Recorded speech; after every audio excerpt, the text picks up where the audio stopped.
BRK news ఛానల్లో చూస్తున్నటువంటి ప్రేక్షకులందరికీ నమస్కారం అండి.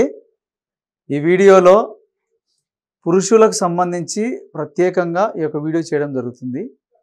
ఎందుకంటే చాలామందికి ఎన్నో రకాల సమస్యలలో ఈ యొక్క నరాల బలహీనత పురుషులలో ఏర్పడేటువంటి ఈ బలహీనతకు ఎవరి దగ్గర మనం చెప్పుకోలేనటువంటి సమస్య.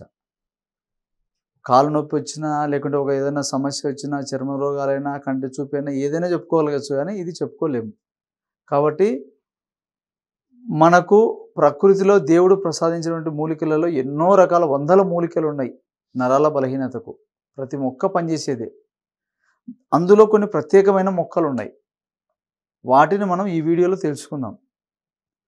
ముందుగా ఈ యొక్క సమస్యలు ఎందుకు వస్తాయి, ఎన్ని రకాలుగా ఉంటాయంటే, చాలా వరకు ఎక్కువ శాతము శీఘ్రస్ఖలన సమస్య ఎక్కువ మందిని బాధ పెడుతుంది. శీఘ్రస్ఖలనం అంటే అధికమైన వేడి వల్ల ఒత్తిడికి లోనై యాంగ్జైటీ అంటే భార్యాభర్తలు కలిసేటప్పుడు ఒత్తిడికి లోనైపోయి టెన్షన్ ఎక్కువ తీసుకొని దానివల్ల శీఘ్రస్ఖలనం అవుతుంది. వేడి వల్ల వీర్యం పలచగా అయిపోయి తొందరగా శీఘ్రస్ఖలనం అవుతుంటుంది. కొంతమందికి అంగస్తంభన జరుగుతుండదు. ఎందుకంటే వాళ్ళలో విటమిన్ అనేది తగ్గిపోతుంది. టెస్టోస్టెరాన్ హార్మోన్ తగ్గిపోతుంటుంది. ఈ హార్మోన్ తగ్గిపోవడం, మానసిక ఒత్తిడి, నిద్ర లేకపోవడం వల్ల, ఒంట్లో సరైన బలం లేకపోవడం వల్ల, షుగర్ వల్ల, తినే ఆహారంలో బలమైన ఆహారం లేకపోవడం, ఎన్నో కారణాల చేత అంగస్తంభన జరగదు. తర్వాత వీర్య కణాలు తగ్గిపోతుంటాయి. కొంతమందిలో ఆ యొక్క ఫీలింగ్స్ అనేటివి ఉండవు. ఎందుకంటే ఆ హార్మోన్ రిలీజ్ అవుతూనే కదా ఫీలింగ్స్ ఏర్పడేది. అది రావాలంటే మంచి బలమైన ఆహారము, శరీరానికి కావాల్సినవన్నీ సమపాలలో ఉంటేనే అన్ని రకాలుగా ఉంటుందన్నమాట. కాబట్టి కొంతమందికి ఏమంటే హస్తప్రయోగం చేసింటారు చిన్న వయసులో. హస్తప్రయోగం చేసి కూడా నరాలు వీక్ అయిపోయింటాయి. దానివల్ల ఎవరికి చెప్పుకోలేక బాధపడకుండా ఇబ్బంది పడుతుంటారు. అలాంటి వాటివైనా ఇలాగా ఎన్ని రకాల సమస్యలు తీసుకున్నా కానీ పురుషులలో ఏర్పడే నరాల బలహీనతకు ఈ అన్ని రకాల సమస్యలకు ఒకటే గన్ షాట్ మెడిసిన్ ఉంది. ఆ యొక్క వైద్యంలో ఏవే వస్తువులు కలుస్తాయి ఇంపార్టెంట్గా, అవి ఎలాగా అనేది నేను మీకు పూర్తిగా ఈ వీడియోలో చూపిస్తాను, చూడండి. ఈ యొక్క సమస్యలు అన్నీ ఉంటాయి కదా, వీటికి మన ప్రకృతిలో ఉండేటటువంటి మొక్కలలో కొన్ని రకాల మొక్కలు మనం సెలెక్ట్ చేసుకోవడం జరిగింది. కాబట్టి ఆ యొక్క మొక్కలు ఏంటివి అనేది వివరంగా చూపిస్తాను. ముందుగా మీరు చూసినట్టయితే పెన్నేరుగడ్డ, మామూలుగా అశ్వగంధ అని వింటారు. అశ్వగంధ, పెన్నేరుగడ్డ. అశ్వగంధ అంటే నాగూరి అశ్వగంధ అని మనకు అది పంట పండిస్తారు. దానికంటే పవర్ఫుల్ పెన్నేరుగడ్డ. ఇట్లా గడ్డలు గడ్డలు వస్తాయన్నమాట పెన్నేరుగడ్డలు. ఒక్కొక్క ప్రాంతాన్ని బట్టి గడ్డ ఇంకా లావు సైజు కూడా వస్తుంది. ఒక్కొక్కటి ఇంత లావు కూడా వస్తాయి గడ్డలు. కాబట్టి పెన్నేరుగడ్డ చాలా ఇంపార్టెంట్. ఈ గడ్డలను ఏం చేయాలంటే ఒక 3 సార్లు కానీ 5 సార్లు కానీ 7 సార్లు కానీ వీలైనంత వరకు కనీసం ఒక 3 సార్లు అన్నా కానీ గడ్డలు తెచ్చి పాలల్లో ఉడికియాలి. ఆవు పాలల్లో ఉడికిచ్చి దాన్ని మళ్ళీ ఆరబెట్టాలి. మళ్ళీ రెండోసారి మళ్ళీ ఉడికియాలి, మళ్ళీ ఆరబెట్టాలి, మళ్ళీ ఉడికేలా అట్లా 3 సార్లు వేసి దాన్ని ఎండబెట్టి చూర్ణం చేసుకోవాలి. ఇది ఒకటి. మరొకటి ఏమంటే దూలగొండ ఇత్తనాలు, తెల్ల దూలగొండ ఇత్తనాలు. తెల్లవైనా పర్లేదు, నల్లవైనా పర్లేదు, దూలగొండ ఇత్తనాలు తీసుకోవాలి. మరొకటి ఏమంటే పంజాముస్లి. పంజాముస్లి అంటే పులి పంజా ఎట్లయితే ఉంటుందో ఆ విధంగా ఉంటుంది అనమాట. పంజా అంటే ఇది వీర్యాన్ని గట్టిపరుస్తుంది, ఇంకా తొందరగా బయటికి రానియకుండా.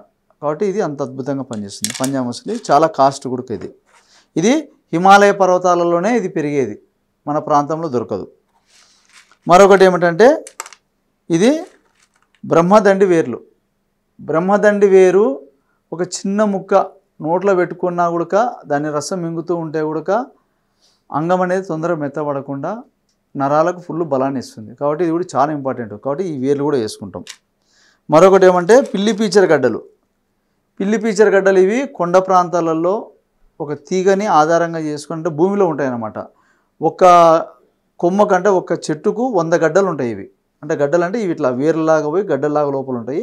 వీటిని కూడా తెచ్చి పాలలో ఉడకబెట్టి అట్లా ఒక 2-3 సార్లు ఉడకబెట్టి ఆరబెట్టుకుని పొడి చేసుకోవాలి. మరొకటి ఏమంటే జాజికాయలు. జాజికాయలు తెలుసు అందరికీ, జాజికాయలు 2.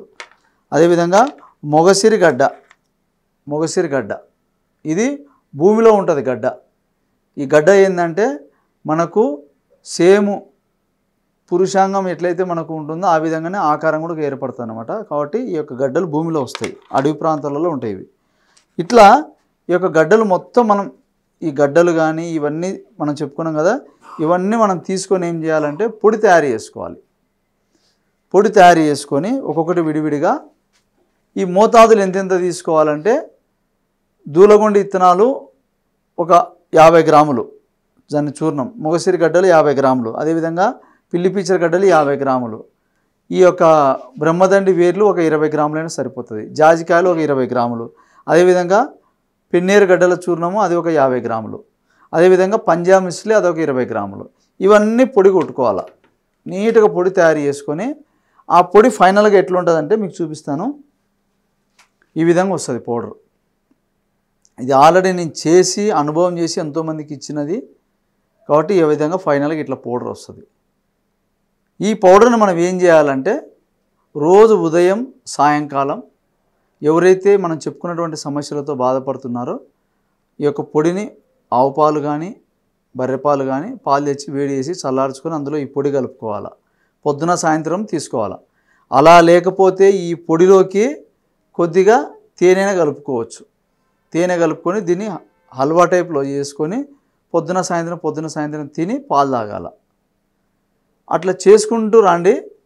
మీకు ఒక మండలం అంటే 41 డేస్ చేసే లోపలనే చాలా రిజల్ట్ వస్తుంది. కాబట్టి ఇది అనుభవ వైద్యం. ఎంతోమందికి ఇచ్చినాను. వీర్యకణాలు లేని వాళ్ళకు వీర్యకణాలు పెరిగినాయి. స్తంభన లేని వారికి కూడా వాళ్ళకు అంగస్తంభన బాగా జరుగుతుంది. అదేవిధంగా శీఘ్రస్ఖలనం వాళ్ళకు కూడా తొందర కాకుండా బాగా నిలబెడుతుంది. కాబట్టి ఇది ఈ యొక్క మూలికల కాంబినేషన్ బట్టే మనకు అర్థమైపోతుంది. కాబట్టి అన్ని రకాల ఐటమ్స్ పడుతున్నాయి. కాబట్టి మంచి అనుభవ వైద్యము చక్కగా వాడుకోండి. ఒక కోర్సు లాగా చేయాలి. ఈ కోర్సు వాడేటప్పుడు ఏమంటే చింతపండు నిమ్మకాయ ఎక్కువగా తీసుకోకూడదు. పులుపు వస్తువులు, వేడి వస్తువులు ఎక్కువగా వాడకూడదు. టైం టు టైం తిండి తినాలా, టయానికి నిద్ర పోవాలా. మన పని అయిపోయిందంటే ఇంటికి వచ్చినామంటే బయట పనులన్నీ పక్కకు వాడేసి ఇంట్లో హ్యాపీగా రిలాక్స్ అయిపోయి ఫ్యామిలీతో ఉండాలి. ఎందుకంటే ఇంటికి వచ్చినాక కూడా ఈ బయట ఉన్న ఒత్తిళ్ళే పెట్టుకుంటే మనకు ఆ యొక్క బాడీలో ఎట్లా డెవలప్మెంట్ అవుతుంది కోరికలు అనేటివి. కాబట్టి మనం బాడీ కొంచెం రిలాక్సేషన్ ఇస్తే కూడా బాగుంటుంది. జీన్స్ ప్యాంట్లు వేయడం కానీ, మొబైల్ ఎక్కువగా జోబులో పెట్టుకోవడం, కొన్ని మనం మార్చుకొని ఈ విధంగా మనం పాటించుకున్నట్టయితే ఎవరికైతే ఈ యొక్క సమస్యలు చెప్పుకున్న సమస్యలన్నిటికీ ఒక చక్కని వైద్యంగా మనం ఇది తయారు చేసుకొని వాడుకోవచ్చు. కాబట్టి ఎవరైనా ఈ యొక్క సమస్యలతో బాధపడుతుంటే తయారు చేసుకోండి. చెప్పిన ఐటమ్స్ నీట్గా వీడియో చూసి, లేదు దొరకదు మేము చేసుకునే టైం ఉండదు మాకు అనుకుంటే కూడా నంబర్ ఉంటుంది, కాంటాక్ట్ అయితే కూడా ఒకవేళ మీరు సంప్రదించాలంటే కలిస్తే కూడా నీకు ఆ ఔషధం నేను మీకు అందియగలుగుతాను. కాబట్టి ఈ అవకాశం ఇచ్చిన ప్రేక్షకులందరూ నమస్కారం.